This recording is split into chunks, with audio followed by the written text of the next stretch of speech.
Baby hiccups in the womb, is it normal? What's happening? Hiccups in the womb are completely normal.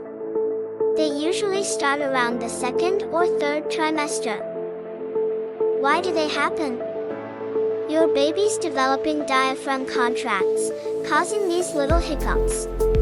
It's a sign that their respiratory system is getting ready for life outside the womb.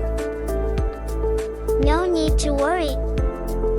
While it may feel strange, there's no need to worry. Hiccups are just another part of your baby's growth and development. So, embrace those little hiccups. They're a sweet reminder of your baby growing stronger every day.